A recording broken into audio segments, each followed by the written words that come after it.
ফালতু ফালতু ফালতু ছবি এটা ভাই। ভাই একবারে ফালতু ভাই। ভাই পচা পচা পচা ভাল লাগলো না একদম। ভালো ভালো ভালো ভালো বুয়া বুয়া। লাস্টের সিনগুলো একটু ভালো ছিল, বাকিগুলো তো রকস্টারের মধ্যেই ছিল। অনেক ভালো ভাইয়া। ভালো ভালো প্রেমের ছবি প্রেমের। সেই ভাই সেই ভাই পুরা সেই ভালো লাগছে।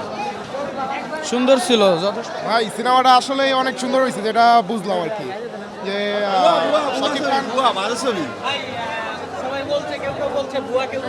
না না না না, শাকিব খানের কাছ থেকে এরকম ছবি আশা করিনি আমরা। শাকিব খান আসলে একটা রিয়েল হিরো।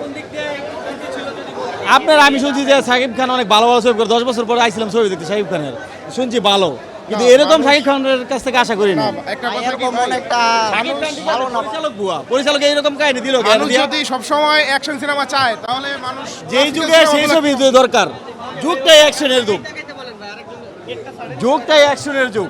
অনেক সাকিব ভালো অভিনয় করছে, কিন্তু কাহিনীর কোনো আগামাতা নাই, কাহিনী নাই ছবিতে, কে লেখছে কে ভালো জানে। তো ভালো না ভাই, ভূত ভূত আছে কাতে।